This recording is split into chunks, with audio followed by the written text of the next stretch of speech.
Hello everyone. सो आज हम करने वाले important question economic and industrial law के। एक चीज़ याद रखना, इस वीडियो को मैं 2 पार्ट में अपलोड करूंगा, सो दोनों पार्ट इंपॉर्टेंट है।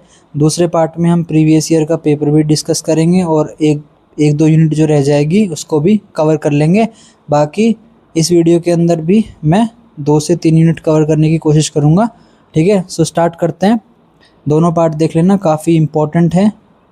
सो अब देखते हैं कि फैक्ट्री एक्ट 1948 के अकॉर्डिंग एक फैक्ट्री की डेफिनेशन होती क्या है।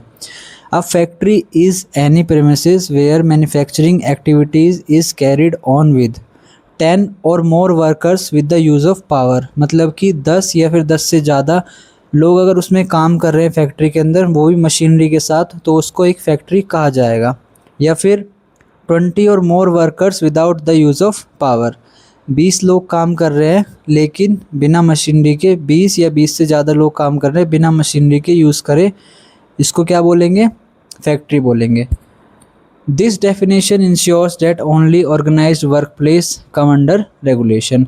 Example, a rice mill using machines with 12 worker is a factory. So वो ये एक राइस मिल यूज़ कर रही है मशीन्स को 12 वर्कर्स के साथ, उसी को फैक्ट्री बोलते हैं। याद रखना, 10 या 10 से ज़्यादा वर्कर मशीनरी के साथ, या फिर 20 या 20 से ज़्यादा वर्कर बिना मशीनरी के साथ, उसी को फैक्ट्री बोलते हैं। इसके अंदर और चीज़ें आती हैं। वर्कर्स कौन होते हैं? A worker is a person employed directly or through an agency with or without wages in any manufacturing process or related work. It includes helper, cleaner and contract labour. Example, a person cleaning machines in a factory is also treated as worker. So worker कौन होता है? जो person employed होता है directly or through an agency. ठीक है, with या फिर बिना किसी वेजेस के साथ। ऑक्यूपायर कौन होता है? The occupier is the person who has ultimate control over the affairs of the factory in a company. It is usually a director. So वही कि एक कम फैक्ट्री के अंदर जो पूरा कंट्रोल होता है उसको ऑक्यूपायर बोलते हैं। जैसे कि in a private company factory one of the director is treated as occupier. So एक फैक्ट्री के अंदर एक डायरेक्टर को एक ऑक्यूपायर कहा जाएगा। क्यों? क्योंकि वो सारा फैक्ट्री का काम संभालता है, सो उसको ऑक्यूपायर बोलते हैं। नेक्स्ट है मैन्युफैक्चरिंग प्रोसेस। सो ये एक नंबरिंग मिस्टेक है, 2 और 3, ये 4 और 5 होना चाहिए, उसी का पार्ट है ये। सो मैन्युफैक्चरिंग एक प्रोसेस होता क्या है, जहाँ पर हम क्या करते हैं, बनाते हैं सामान को, रिपेयर करते हैं, पैकिंग करते हैं, फिनिश करते हैं एनी प्रोडक्ट को। मतलब पूरा जो प्रोसेस होता है उसको मैन्युफैक्चरिंग प्रोसेस बोलते हैं। इसको आगे पढ़ेंगे अच्छे से। पावर क्या होती है? Power means electrical or mechanical energy use to run machines. Example, machines operated by electricity in a factory. So उसको पावर बोलेंगे कि एक फैक्ट्री के अंदर एक मशीनरी चल रही है जो कि बिजली से चलती है, कोई फ्यूल से चलती है, उसको क्या बोलते हैं? पावर। सो एक फैक्ट्री के अंदर कौन कौन होते हैं?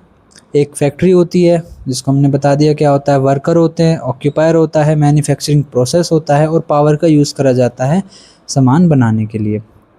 ठीक है, जो कि मशीन में यूज़ करी जाती है। इम्पोर्टेंट प्रोविजंस क्या होते हैं इसके अंदर फैक्ट्री के? हेल्थ होता है पहला। Factories must be kept clean and free from dirt and foul smell. Proper ventilation and temperature must be maintain to protect worker health. वो ये है कि एक फैक्ट्री के अंदर हेल्थ प्रोविजंस रखे जाते हैं कि कोई गंदगी ना हो, कोई स्मेल ना हो, अच्छे से वेंटिलेशन हो, टेम्परेचर का अच्छे से मेंटेन हो, कि भाई ज़्यादा हीट ना हो, वहाँ पर ज़्यादा ठंड भी ना हो। कि अगर कोई ऐसी स्टील की फैक्ट्री में काम कर रहा है तो उसके पास पूरा प्रॉपर सूट होना चाहिए काम करने के लिए। कहीं ऐसा तो नहीं कि ज़्यादा हीट की वजह से वो उसकी बॉडी को डैमेज कर दे, ऐसा कुछ नहीं होना चाहिए। पूरा हेल्थ को लेके सही रहना चाहिए। सेफ़ ड्रिंकिंग वाटर रहना चाहिए। ऐसा नहीं है कि कुछ ख़राब पानी पी रहे हैं वो, उससे उनकी हेल्थ ख़राब हो रही है। Adequate lightning must be ensured in all working areas. वही कि ऐसा नहीं होना चाहिए कहीं प्रॉपर लाइटनिंग नहीं, अगर ऐसा हुआ कि कहीं प्रॉपर लाइटनिंग नहीं है तो उससे क्या होगा, उससे फिर लाइटनिंग नहीं होगी वहाँ पर अच्छे से, और वर्कर को कुछ भी हो सकता है कि भाई क्या पता कोई ऐसी मशीनरी रखी हो वहाँ पर, उसको वो ना दिखे। ठीक है, लाइटनिंग की वजह से लाइट नहीं है क्योंकि वहाँ पर, और उसको कुछ डैमेज हो जाए, वो मर जाए या फिर इंजर्ड हो जाए, कुछ भी हो सकता है। Example, a chemical factory must safely dispose of toxic waste to avoid harm. So वो ये एक फैक्ट्री के अंदर सेफ्टी रखी जाती है। केमिकल फैक्ट्री के अंदर होता क्या है, देखो मैं बताता हूँ। जो केमिकल्स बनते हैं ना वो चैम्बर्स में बनते हैं।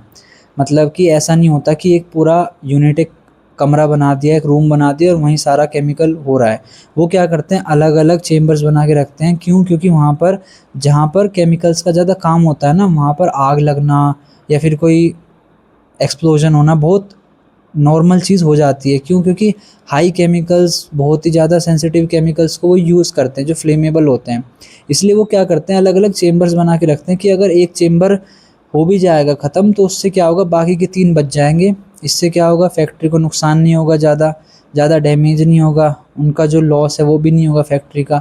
इस वजह से जो केमिकल्स की फैक्ट्री होती है वहाँ चेम्बर्स में काम किया जाता है, अलग अलग चेम्बर्स बनाए जाते हैं ताकि एक चेम्बर में कुछ दिक्कत आ जाए, वो ख़राब हो जाए, आग लग जाए, सो बाकी बच जाएँ और फैक्ट्री का नुकसान ना हो। नेक्स्ट है सेफ्टी। सो मैंने जो पहले सूट की बात करी थी वो यहाँ पर आएगी। वहाँ पर तो बस हेल्थ का था कि कोई ऐसा ना हो कि उनको अंदर से कोई हेल्थ प्रॉब्लम हो, ठीक है, ऐसा नहीं होना चाहिए था। लेकिन सेफ्टी में क्या है, सेफ्टी में जो मैंने बताया था ना सूट के बारे में, जो हार्मफुल एक हाई डिग्री टेम्परेचर में जो काम करते हैं उसके लिए एक प्रॉपर सूट होना चाहिए जो कि उनको स्किन डैमेज से बचाए या फिर कोई भी डैमेज से बचाए। सो सेफ्टी में वो आता है। All dangerous parts of machinery must be securely fenced. So वो ये कि एक जो भी बहुत ज़्यादा डेंजरस मशीन होती है जहाँ पर एक्सीडेंट होने के चांस ज़्यादा हो जाते हैं, उसको अच्छे से फेंस किया जाए, वहाँ पर कोई एम्प्लॉय ध्यान से काम करे, सब कुछ होना चाहिए। Workers must not be allowed to operate dangerous machine without training. Emergency exits must be available in case of accident. वो ये कि एक प्रॉपर सेफ्टी रहनी चाहिए कि अगर कुछ एक्सीडेंट हो गया, आग लग गई फैक्ट्री के अंदर, सो वो एक तरीके से उस एग्ज़िट से निकल पाएँ, उनको कुछ भी डैमेज ना हो। Safety equipment, helmet, gloves, goggles, ये सब होने चाहिए, ठीक है। Example, in a welding unit worker must use protective goggles to avoid eye injury.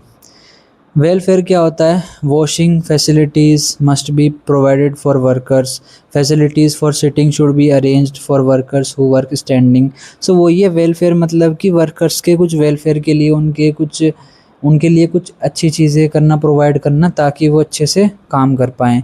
First aid box हो गया, जैसे कि कैंटीन फैसिलिटी हो गई। Creche facility must be provided where a certain number of women workers are employed.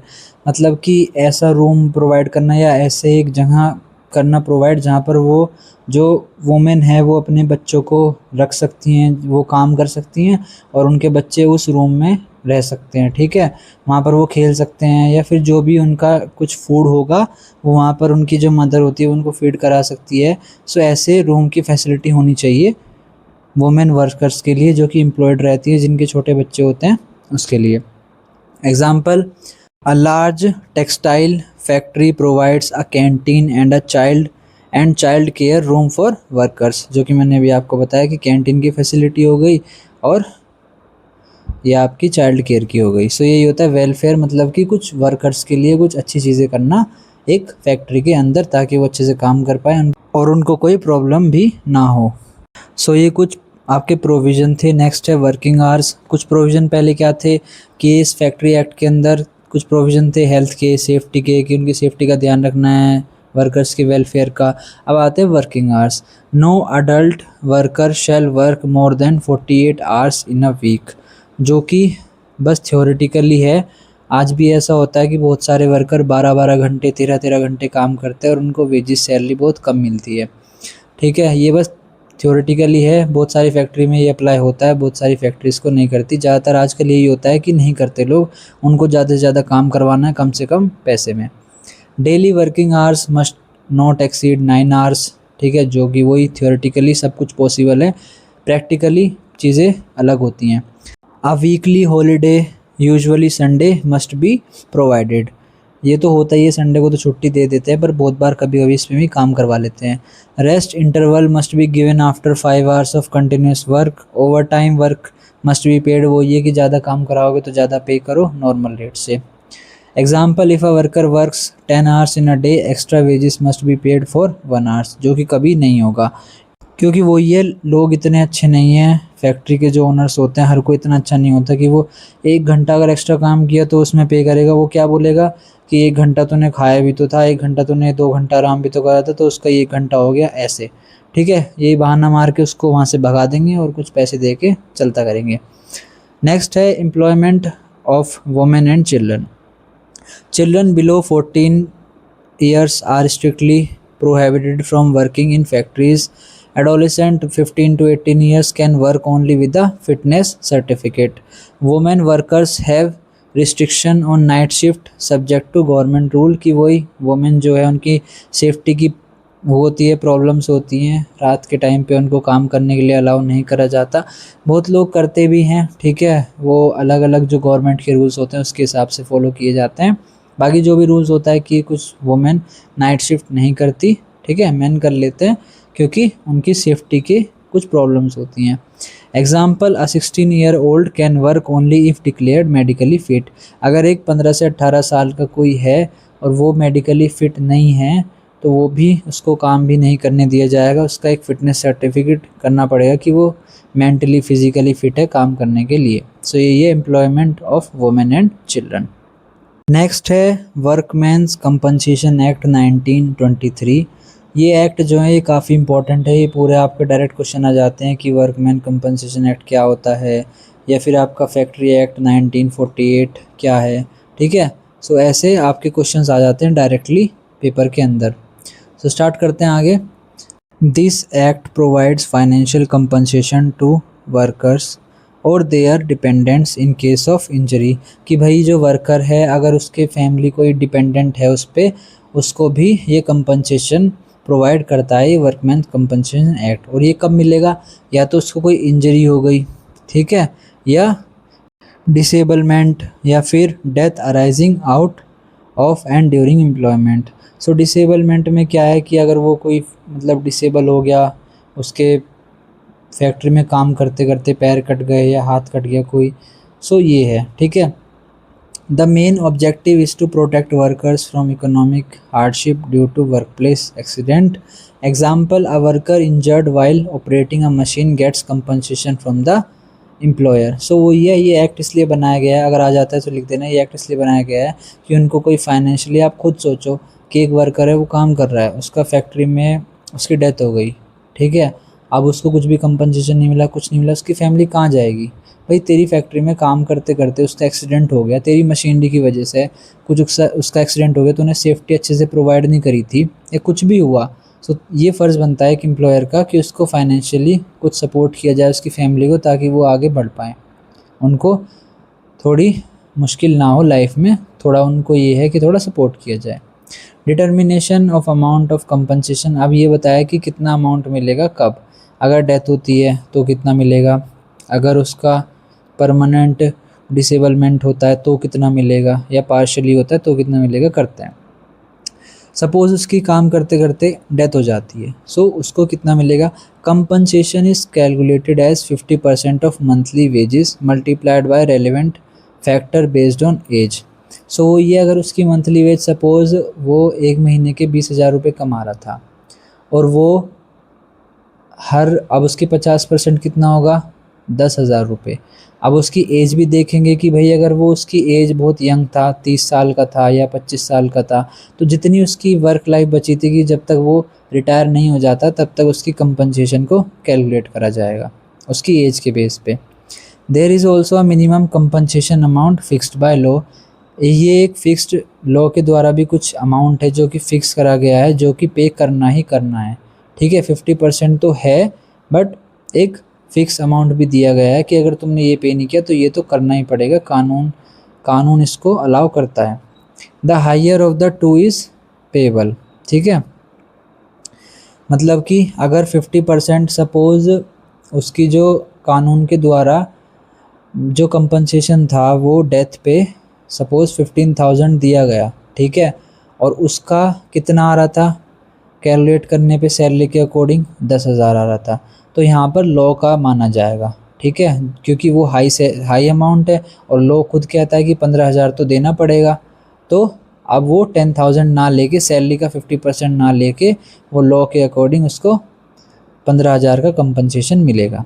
Example, if a worker dies in an accident his family receive compensation based on his wages and age. So ये death में यही होगा। Next है permanent total disablement. Compensation is 60% of monthly wages multiplied by the relevant factor, ठीक है, जो भी उसका एज या जो भी फैक्टर्स होंगे उस पर मल्टीप्लाई करके उसकी कंपनसेशन निकाला जाएगा।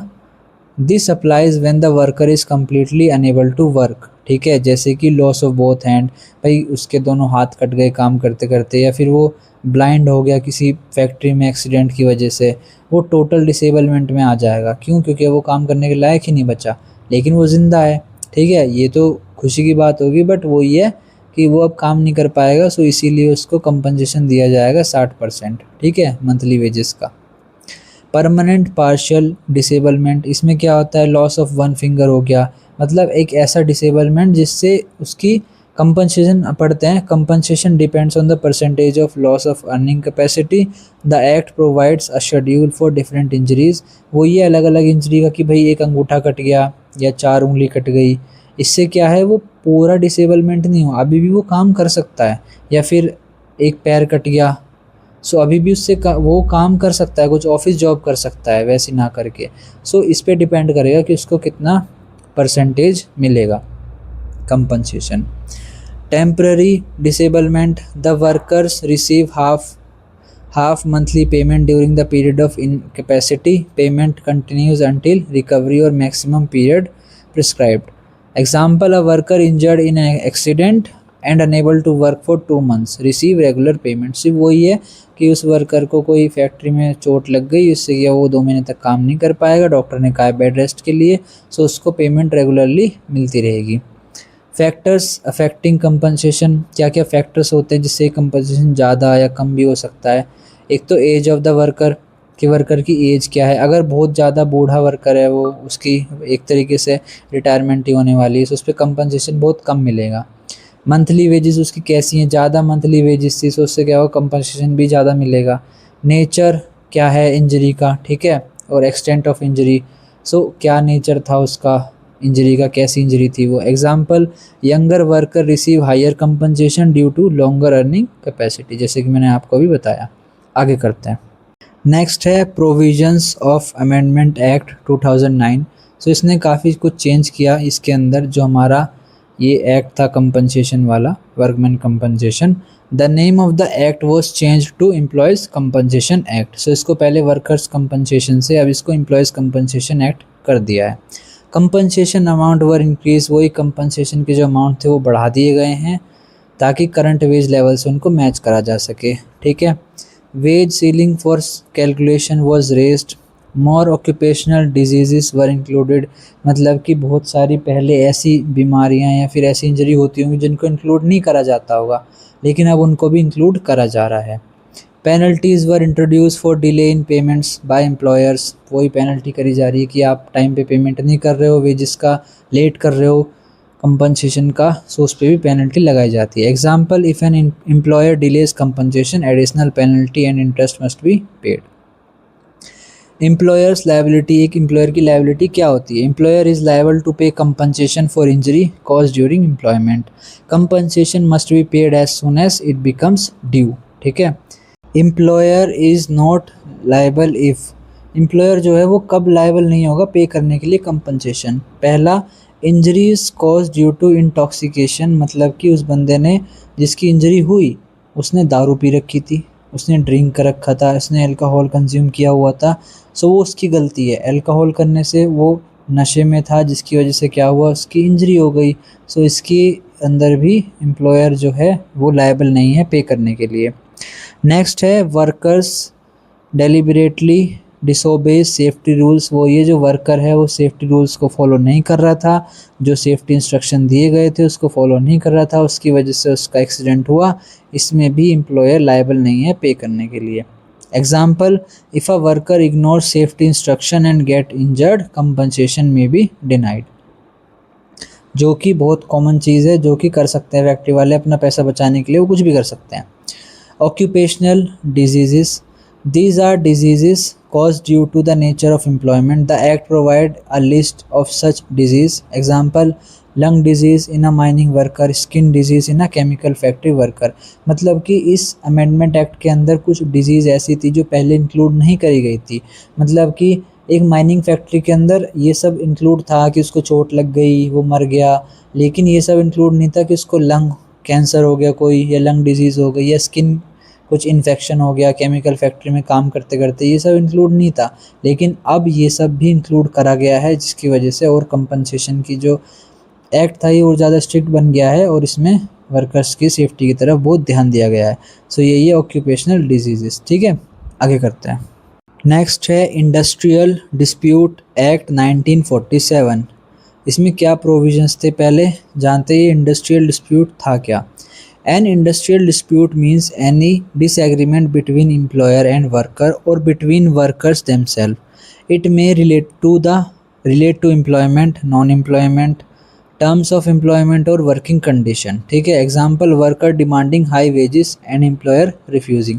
सो ये एक डिस्प्यूट है। सो ये इंडस्ट्रियल डिस्प्यूट एक्ट बनाया गया था इन डिस्प्यूट्स को सॉल्व करने के लिए कि भाई कोई वेजेस का प्रॉब्लम हो गया है, कोई कुछ भी सेफ्टी का या कुछ भी वर्किंग कंडीशन का डिस्प्यूट हो गया है एक एम्प्लॉयर और एम्प्लॉय के बीच में, उसको सॉल्व करने के लिए इंडस्ट्रियल डिस्प्यूट एक्ट 1947 बनाया गया। अथॉरिटीज़ जो इस एक्ट के अंदर आती हैं, पहला होता है works committee, formed in establishment with 100 or more workers, promote harmony between employer and employees. Example, resolving small issues like working hours internally. So इस कमेटी के अंदर क्या होता है, गवर्नमेंट के ऑर्डर्स होते हैं कि ये कमेटी फॉर्म करो अपनी कंपनी के अंदर, अपनी फैक्ट्री के अंदर।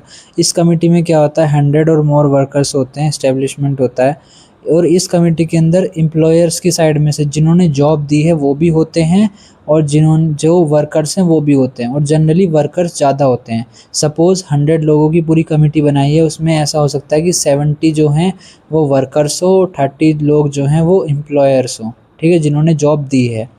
इससे क्या होगा कि कोई भी डिस्प्यूट होगा वो सॉल्व हो पाएगा। ऐसा नहीं है कि वर्कर ज़्यादा डोमिनेट हो जाएंगे कि भाई हमारी जो है हम 70 लोग हैं तो तुम्हें हमारी बात माननी पड़ेगी, ऐसा कुछ नहीं होता। बस यहाँ पर वर्कर्स थोड़े ज़्यादा रहते हैं क्योंकि वही काम करते हैं यूजुअली फैक्ट्री में, सो इसीलिए।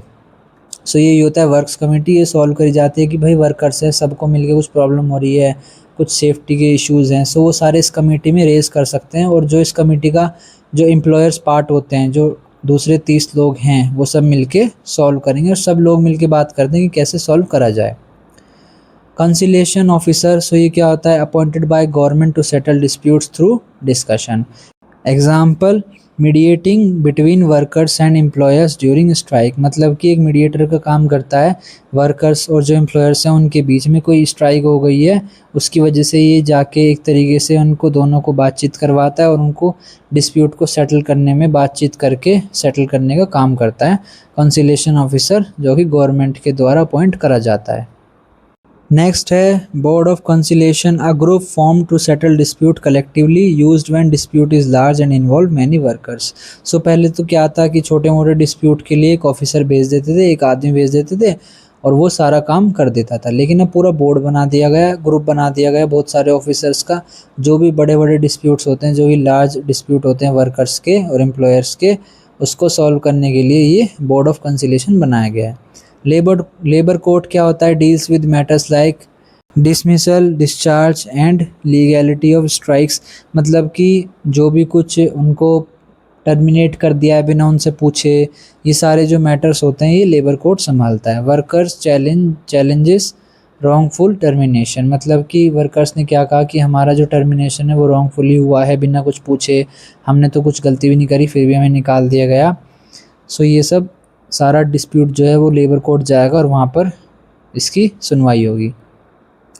Industrial tribunal handles major dispute like wages, allowance and bonuses. Example, disputes regarding salary structure of entire workforce. So industrial जो ट्रिब्यूनल होती है और जो नेशनल होती है, इसमें क्या होता है, जो इंडस्ट्रियल होती है उसमें ये गवर्नमेंट के द्वारा बनाई गई बॉडी है जो कि सारा का सारा ये संभालती है कि जो भी बड़े बड़े मैटर्स होते हैं वर्क फोर्स के, कि भाई पूरी की पूरी जो एक फैक्ट्री के अंदर सब लोग क्या कर रहे हैं, सैलरी की डिमांड कर रहे हैं कि हमारी जो वेजेस हैं या सैलरीज हैं वो बढ़नी चाहिए। ठीक है, सो ये सारा जो मैटर है कहाँ जाएगा, इंडस्ट्रियल ट्रिब्यूनल में जाएगा, क्योंकि बहुत बड़ा मैटर है, वेजेस से मैटर है। इससे क्या होगा, कंपनी पे बहुत ज़्यादा इम्पैक्ट आएगा, उसके प्रॉफिट्स कम होंगे या जो भी है, काफ़ी सीरियस मैटर है। सो इसको कौन संभालेगा, इंडस्ट्रियल ट्रिब्यूनल। और नेशनल जो है वो थोड़े और बड़े मैटर संभालेगा कि भाई 3-4 स्टेट्स में सेम प्रॉब्लम हो रही है, कुछ बड़े लेवल पे ये बहुत दिक्कत हो रही है एम्प्लॉयज़ के साथ, सो उसको नेशनल ट्रिब्यूनल संभालेगा। ये बॉडी हैं जो कि गवर्नमेंट के द्वारा बनाई गई हैं इन सब मैटर्स को संभालने के लिए। स्ट्राइक एंड लॉकआउट क्या होता है इसको मैं और अच्छे से बता दूंगा, बट अभी के लिए थोड़ा पढ़ लेते हैं। स्ट्राइक क्या होता है?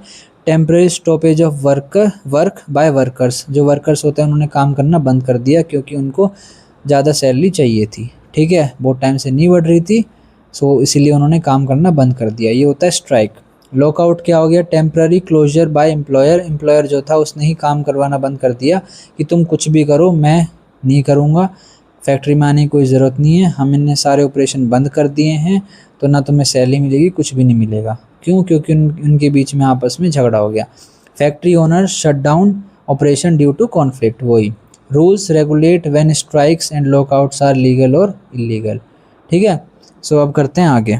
नेक्स्ट है ले ऑफ एंड रिट्रेंचमेंट।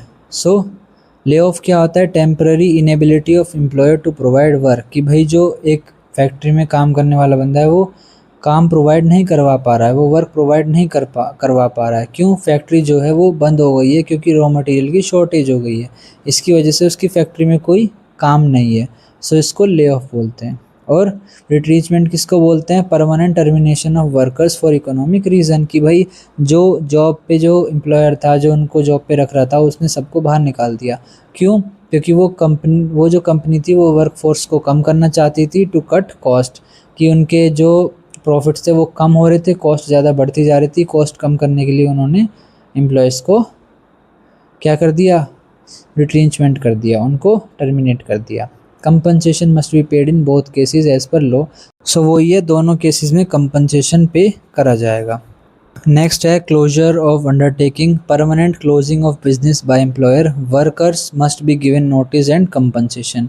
वो ये कि एक फैक्ट्री, एक एम्प्लॉयर है वो फैक्ट्री बंद कर रहा है क्योंकि लॉस हो रहा है उससे बहुत ज़्यादा, सो वो क्या करेगा? एक नोटिस प्रोवाइड करेगा और कुछ कंपनसेशन दे देगा वर्कर्स को कि भाई मैं फैक्ट्री बंद कर रहा हूँ, काम अब से नहीं होगा।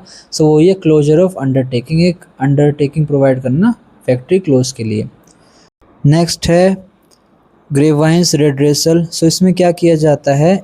ये कमेटी बनाई जाती है एक फैक्ट्री के अंदर, ठीक है, और इस कमेटी के अंदर क्या होता है कि कोई भी वर्कर्स की कंप्लेन होती है, वो खुश नहीं है सैलरी से, सेफ्टी की प्रॉब्लम है या हेल्थ इश्यूज़ हैं या फिर कुछ और ड्रिंकिंग से, वाटर ड्रिंकिंग की कुछ भी प्रॉब्लम है, सो वो क्या करेगा? वो कंप्लेन कर देगा जाके इस कमेटी के अंदर, और ये कमेटी उसको सॉल्व करने में हेल्प करेगी और अपना डिसीज़न बता देगी।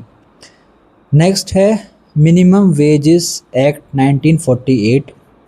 मीनिंग क्या है? Wage means all monetary payment made to a worker for employment include basic salary and allowance. इसके अंदर क्या नहीं आता? बोनसेस नहीं आता, प्रोविडेंट फंड नहीं आता, और overtime in some cases. जैसे कि एक वर्कर है, सपोज़ आपके पास फैक्ट्री में एक वर्कर आया काम करने के लिए, वो तो कुछ हफ्ते काम कराओगे आप उससे, मे भी कुछ दिन कुछ महीने काम करा लोगे आप। सपोज़ आपकी ऐसी फैक्ट्री है जो कि साल में सिर्फ 2-3 बार ही आप उसको रन करते हो क्योंकि उसका कुछ सीजनल बिजनेस है, सपोज़ अम्ब्रेला का है, सो आप क्या कराओगे? उसको बुलाओगे, कुछ टाइम के लिए काम कराओगे। अभी थोड़ा इसमें आप उसको बोनस भी दोगे, प्रोविडेंट फंड भी दोगे या फिर सब कुछ दोगे, ऐसा नहीं होता। बस उसका क्या है कि वो आएगा और 8-9 घंटा काम करेगा दिन का, अपना 600, 700, 800 रुपये जितने भी उसके बनेंगे काम के वो ले जाएगा घर पे। सो यही होता है। बाकी जो एम्प्लॉयज़ होते हैं जो काम करते हैं जॉब पे, जो ऑफिस वर्क होते हैं, दूसरी जॉब होती है, वहाँ पर अच्छे से सब कुछ पे करा जाता है क्योंकि वर्कर जो होते हैं वो अलग कैटेगरी में आते हैं और एम्प्लॉयज़ अलग में आते हैं, ठीक है। वर्कर तो एक अलग जॉब है, उसमें क्या है डेली वेजेस भी मिल सकते हैं, वीकली भी मिल सकते हैं, ठीक है। Monthly salary paid to a worker including basic pay and DA. वही डियरेंस अलाउंस मिलता है और बेसिक पे दिया जाएगा, बस उससे ज़्यादा और उसमें कुछ एडिशन नहीं होता। बाकी कुछ कंपनसेशन या कुछ भी हेल्थ का कुछ वो बेसिक सा प्रोवाइड कर देते हैं। नेक्स्ट है procedure for fixing minimum wage. Government identifies scheduled employment industries, committees are formed to study wage condition. वो ये एक फिक्सिंग जो मिनिमम वेज है उसको फिक्स करने के लिए क्या प्रोसीजर होता है। सो गवर्नमेंट जो होती है वो क्या करती है? Government identify scheduled employment industries, ठीक है, कि कहाँ पर एम्प्लॉयमेंट, कौन कौन सी इंडस्ट्रीज़ में कहाँ कहाँ कैसी कैसी एम्प्लॉयमेंट है, और उसके हिसाब से वो क्या करती हैं, कमिटीज़ बनाई जाती हैं जो कि स्टडी करती हैं कि वेज कंडीशन कैसी है, उसके हिसाब से उनकी वेजेस डिसाइड करी जाती हैं। गवर्नमेंट में अपॉइंट कमिटी और publish proposal for public opinion. After considering suggestion, minimum wages are fixed. Wages must be revised periodically, usually every 5 years. Example, government fixes minimum wage for construction worker. वो ये अलग अलग एक worker, एक construction worker है, उसकी wages में भी अलग हो सकती हैं। एक केमिकल फैक्ट्री में कर रहा है, वो बहुत रिस्की है, वहाँ पर उसकी वेजेस अलग हो सकती हैं। सो इसको ये बार बार रिवाइज करते हैं हर 5 साल में, ताकि इनको फेयर वेज मिल सके, जितना ये काम करते हैं उसके हिसाब से इनको पेमेंट मिल सके। ऑब्लिगेशन ऑफ एम्प्लॉयर टू पे मिनिमम वेज। एक एम्प्लॉयर के ऊपर एक ऑब्लिगेशन होती है मिनिमम वेज पे करने की, जैसे कि employer must pay at least the minimum wage fixed by law. Payment below minimum wage is illegal. Wages must be paid on time and without unauthorised deductions. Example, if minimum wage is 500 per day, employer cannot pay 400। जो कि वही है कि एक employer जो है उसको जितना मिनिमम वेज है वो पे करना ही पड़ेगा। बाकी वो ज़्यादा पे कर सकता है, उसमें कोई दिक्कत नहीं, पर वो मिनिमम तो उतना पे करना पड़ेगा उसके काम के लिए। और कुछ भी अपने हिसाब से वो कट नहीं कर सकता, जो भी अनऑथराइज करा गया है। अगर वो ये कह के कट नहीं कर सकता उसकी सैलरी कि भाई तूने आधा घंटा तो वो किया था, रेस्ट किया था, तो मैं तेरे 50 रुपये काट रहा हूँ, ऐसा नहीं कर सकता। वो भी जो भी अनऑथराइज्ड है उसका वो पैसा नहीं काट सकता, ऑथराइज का काट सकता है। नेक्स्ट है अथॉरिटीज़ अंडर द एक्ट। सो इस एक्ट के अंदर जो आपका मिनिमम वेजेस एक्ट है, इसके अंदर क्या कौन कौन सी अथॉरिटीज़ होती हैं। Government appoint authorities to hear claims. Labour commissioners होते हैं और सिमिलर ऑफिसर्स होते हैं जो कि इन डिस्प्यूट्स को हैंडल करते हैं। Inspectors are appointed to check compliance. Example, inspector check whether factory is paying minimum wages और नॉट। वो ये कि एक इंस्पेक्टर जाएगा फैक्ट्री में जो कि अपॉइंट किया गया है गवर्नमेंट के द्वारा, वो जाके चेक करेगा, सबसे बात करेगा कि भाई कितना पैसा मिल रहा है, क्या है ये सब। Remedies under the act. इस एक्ट के अंदर कुछ रेमेडीज़ हैं जो कि worker can file a complaint if paid less than minimum wage. एक वर्कर जो है वो कंप्लेंट फाइल कर सकता है अगर उसको कम से कम अगर उसको मिनिमम वेज भी प्रोवाइड नहीं करी गई है, उससे कम प्रोवाइड करा गया है। Authority can order employer to pay. Authority जो होती है वो डिफरेंस अमाउंट को पे करने के लिए कह सकती है कि भाई तूने इसके 800 रुपये बैठ रहे थे, तूने 500 ही पे किए, तो जो भी बचा तूने 400 पे किए उसको पे कर वापस, जो भी बचा कुछ अमाउंट है जो भी है। कंपनसेशन पे कर सकती है। Penalties can be imposed on employer. Example, worker paid 300 instead of 500, so can claim compensation. 200 रुपये भी वो अपने साथ ले सकता है, क्यों? क्योंकि उसको 300 ही पे करे गए थे, मिनिमम वेज के अकॉर्डिंग 500 करने थे, सो उसके 200 रुपये रह गए थे। बाकी वो साथ में कंपनसेशन भी ले सकता है कि मुझे इतनी प्रॉब्लम फेस करनी पड़ी, तेरी वजह से मेरा 4-5 दिन का काम छूट गया, मुझे कोर्ट का चक्कर काटना पड़ा, उसकी वजह से वो और कंपनसेशन भी ले सकता है। सो ये कुछ रेमेडीज़ हैं इस एक्ट के अंदर वर्कर्स के लिए, जो कि उनको हेल्प करती है उनकी हक दिलाने के लिए।